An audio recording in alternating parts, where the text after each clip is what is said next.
खुशबू पाटनी और प्रेमानंद जी महाराज का कोई सीधा विवाद नहीं था। दरअसल विवाद तब शुरू हुआ जब गुरु अनिरुद्धाचार्य जी महाराज ने लिव इन रिलेशनशिप में रहने वाली महिलाओं के खिलाफ आपत्तिजनक टिप्पणी की। सोशल मीडिया यूजर्स ने इनके बयान को तोड़ मरोड़ कर पेश किया और यह दावा करना शुरू कर दिया कि उन्होंने प्रेमानंद जी महाराज के खिलाफ टिप्पणी की है। All the namards of the society, all the fucking namards of the society is following this bastard. और लिव इन में रहना क्या गलत है भैया? क्या गलत है? लिव इन रिलेशन पर प्रेमानंद जी महाराज और अनिरुद्धाचार्य जी महाराज दोनों की पहले ना लोग फिर जल्दी शादियां करना शुरू कर देंगे। क्यों? क्योंकि अब लड़कियां लाते हैं 25 साल की। अब 25 साल की लड़की 4 जगह वो मुंह मार चुकी होती है, सब नहीं पर बहुत। और वो 25 साल की जब तक आती है तो पूरी जवान होके आती है। जब जवान होके आएगी तो स्वाभाविक है कि वो अपनी जवानी कहीं ना कहीं तो वो उसकी जवानी फिसल जाएगी या जाएगी। जैसे कि अभी एक लड़के के संग हनीमून मनाने गई, परंतु वो किसी और के साथ वो रह चुकी थी, उसके साथ चक्कर था। वो ड्रमवाला केस अभी पुराना हुआ नहीं ज़्यादा। लेकिन सोशल मीडिया यूजर्स ने इनका नाम प्रेमानंद जी के साथ जोड़ा, बल्कि इनका बयान अनिरुद्धाचार्य जी महाराज के लिए अपने स्टेटमेंट के लिए। कुछ दिनों पहले अनिरुद्ध आचार्य ने 25 साल की लड़कियों के लिए कुछ अपशब्द शब्द बोले, जो एक सामाजिक जीवन में धर्मगुरु के द्वारा बोले गए शब्दों की मान्यता में कारगर साबित नहीं हो सकते। उन शब्दों के खिलाफ मैंने कुछ शब्द बोले और उसके लिए काफ़ी ज़्यादा ट्रोलिंग हुई, काफ़ी अलग लेवल पे उस वीडियो को ले जाया गया। चलिए कोई बात नहीं, जब बोला है तो बोला है। लेकिन कुछ ही घंटों में एक अलग चेहरा देखने को मिलता है, जहां पर प्रेमानंद महाराज जी लड़कियों के लिए कुछ बोल रहे हैं किसी वीडियो में, और मेरी वीडियो जो अनिरुद्ध आचार्य जी के साथ थी उसको काट के उनकी वीडियो के साथ लगा दिया जाता है और ये टाइटल दिया जाता है कि प्रेमानंद महाराज जी के लिए मैंने टिप्पणियां दी। जब ये पूरा इंसिडेंट हुआ उस समय ना ही मैंने ये वीडियो देखी थी, ना ही मुझे उसके बारे में कुछ पता।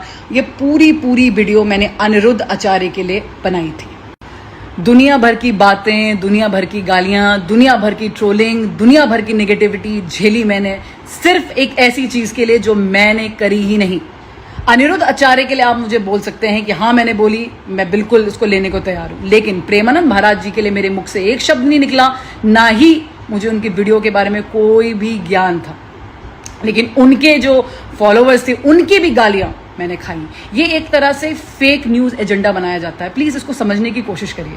जब किसी पर्टिकुलर चीज पे जीत हासिल नहीं होती, अगर मैंने वो कमेंट मारा है तो वहां पर मीडिया मुझे सपोर्ट में आ रही है, तो वहां पर वो एजेंडा हासिल नहीं हो पा रहा, तो उस चीज को तोड़ने के लिए एक फेक न्यूज का agenda, it's called cyber war होता है ना फौज में, साइबर वॉर है ये।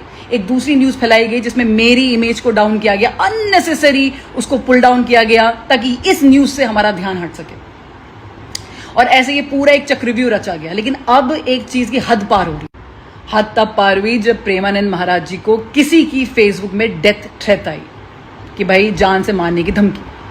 अब इस न्यूज को चलाएं कैसे, समझ में नहीं आ रहा है ना। तो जो चल रही है उसे में चिपका दो, तो मेरा नाम दोबारा इसमें लिया जा रहा है। बोल रहे हैं पीछे से टीवी वालों का नाम, ऑडियो लगा दी, और उसके बाद फिर प्रेमानंद जी की फोटो लगा दी, फिर मेरी वही लगा दी अनिरुद्ध आचार्य वाली कि भाई इन्होंने बोला है तो ऐसा हो रहा है, समथिंग लाइक दैट। अगेन मुझे उसमें जोड़ा जा रहा है। सो मैं ये खुलेआम इस चीज को बोलती हूँ, जहां जहां जिस बंदे का मेरे को दिख गया अब आज से कि आपने मेरा नाम, या बंदी जो भी इसको कर रहा है, शैतान का कोई लिंग नहीं है, जिसमें मुझे पता चल गया कि आपने मेरा नाम अननेसेसरी प्रेमानंद महाराज जी के साथ जोड़ा है, वो भी उनके जो डेथ थ्रेट्स आ रही है उसमें जोड़ा जा रहा है, मैं इतना सीरियस लीगल एक्शंस लेने वाली हूं आपके खिलाफ कि आप भी सोचेंगे अपने जीवन में कि ऐसा हमने क्यों किया। हमेशा याद रखिए, फेक न्यूज मत फैलाइए। जिससे कोई लेना देना नहीं है उसके साथ नाम नहीं जोड़ा जाएगा। नाम जोड़ना ही है तो अनिरुद्ध आचार्य के साथ जोड़ो, जिनके लिए मैंने टिप्पणियां करी हैं। उनके साथ मत जोड़ो जिनसे मेरा कोई लेना देना नहीं है,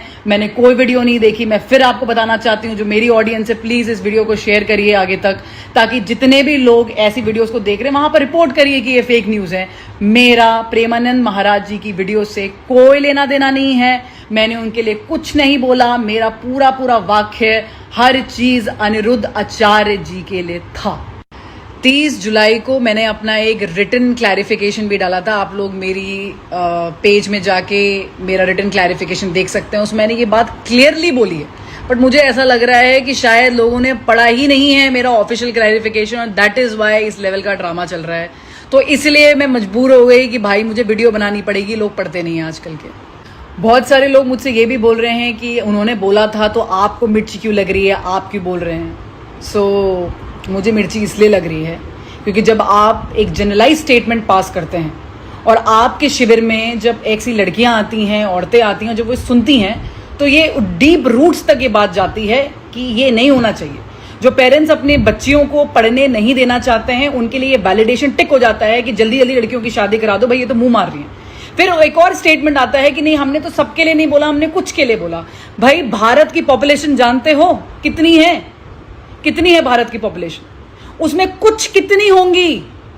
ये कोई हम वहां पर बैठ के कोई हम वेनेजुएला में नहीं बैठे हुए हैं कि कुछ हजार लाख में पूरी पॉपुलेशन खत्म हो गई। कुछ करोड़ों में है और कुछ के लिए ये आवाज उठाई जा रही है और ये बिल्कुल उठाई जाएगी, लेकिन इसका गलत तात्पर्य किसी और से मत जोड़िए, प्रेमानंद महाराज से मत जोड़िए।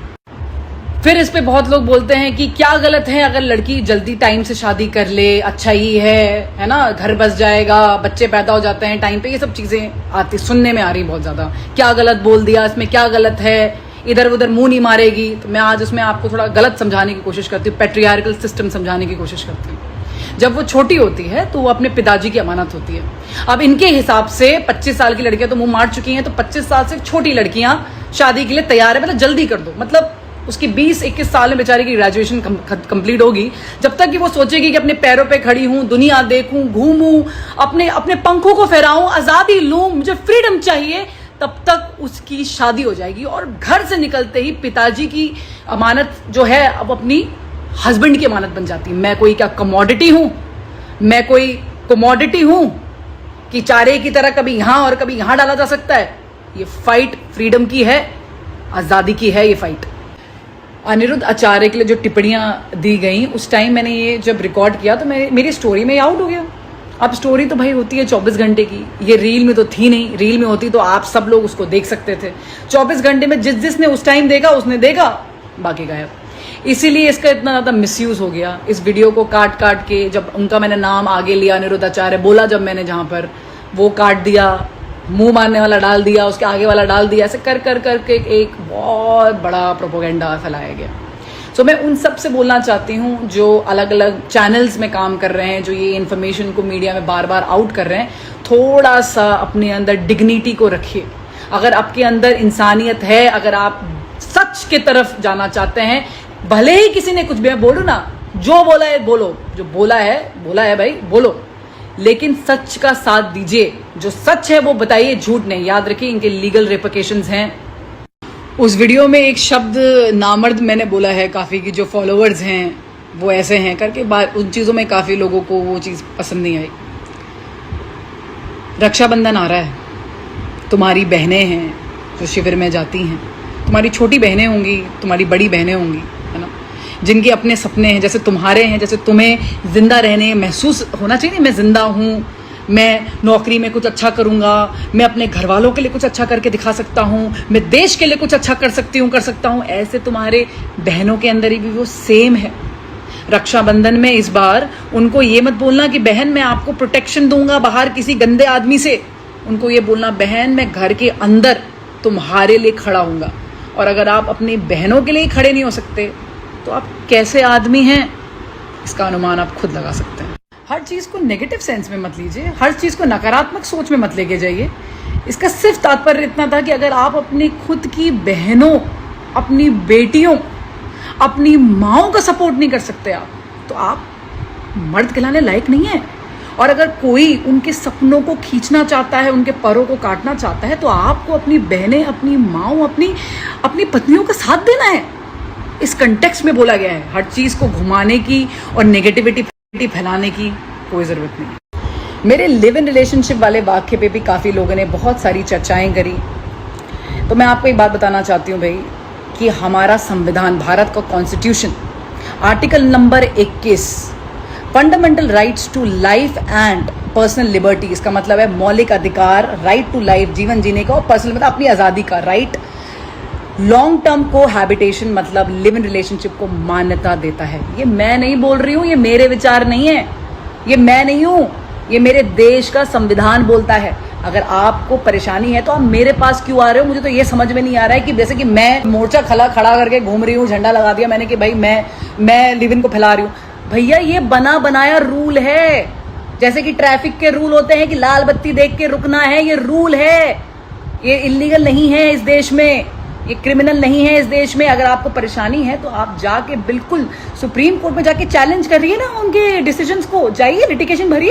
इतना पर्सनल अटैक कर रहे थे, जैसे लग रहा था कि मैं ही हूं जिसने कॉन्स्टिट्यूशन लिखा, मैं ही लॉ मेकर हूं, मैं लॉ मेकर हूं, मैं इस देश के लॉ बना रही हूं। जिसने बनाया उनसे बात करिए। दूसरा, मुझे ऐसा लगा कि हर चीज को मैं आपको जब कमेंट पढ़ी थी, बहुत ही ज्यादा शोषण वाले कमेंट्स थे, रेपिस्ट वाले कमेंट थे, बहुत ही ज्यादा दर्दनाक जिसे बोलते हैं ना सेक्सुअल कमेंट थे, बहुत ज्यादा जिसे कहते हैं ना स्लट शेमिंग जिसको बोलते हैं, वैसे कमेंट्स थे। किस टाइप का इंसान इस टाइप के कमेंट कर सकता है? किस टाइप का कर सकता है? सोचो, जो दिन भर बैठ के ये देखता है, ये सिर्फ वही कर सकता है। दूसरी बात, हर चीज को शारीरिक संबंध से जोड़ दो। लिव इन का नाम सुना, शारीरिक संबंध, गर्लफ्रेंड बॉयफ्रेंड का नाम सुना, शारीरिक संबंध, दोस्ती का नाम सुना, लड़के लड़की दोस्ती, शारीरिक संबंध। तो फिर शादी का नाम सुना, शारीरिक संबंध। क्या शादी सिर्फ शारीरिक संबंध है? क्या दोस्ती सिर्फ शारीरिक संबंध है? या गर्लफ्रेंड बॉयफ्रेंड सिर्फ शारीरिक संबंध है? क्या भावनाएं, साझेदारी, जुड़ाव, एक दूसरे को जानने की इच्छा, ये सब खत्म। तो जाते जाते बस मैं इतना ही कहना चाहूँगी, जो मेरी लड़कियां हैं ना, स्पेशली 25 साल से नीचे की लड़कियां जो है, जो फॉर्मेटिव एज होती है बहुत ज़्यादा, जब बच्चा मैच्योर नहीं होता, चाहे लड़का हो या लड़की हो, they very much dependent on their parents for everything, for education, for money. इतनी जल्दी बच्चा नहीं कमाता, कंपटीशन की तैयारी करता है, स्ट्रेस लेता है, जिंदगी में आगे बढ़ना चाहता है, अपनी उछाल को देखना चाहता है, अपने अस्तित्व को समझना चाहता है। स्पेशली गर्ल्स, लड़कियां अपने अस्तित्व को समझना चाहती हैं। उस नाजुक उम्र में उसको शादी के लिए बोलना, उस नाजुक उम्र में ये बोलना कि वो मुंह मार के आई है, उसके पूरे अस्तित्व को गाली देना, उसके पूरे अस्तित्व को हिला देना, मैं इस चीज को कभी नहीं लूंगी। मैं उन सारे बच्चों के साथ हूं, सारे बच्चों के साथ। जहां तक बात रही महिलाओं की, तो महिलाएं अपने लिए लड़ सकती हैं, उनके अंदर उतना है जज्बा, मुझे पता है लड़ सकती हैं, लेकिन ये बच्चियां कैसे लड़ेंगी? इनके लिए हम खड़ी हैं। जय मां काली।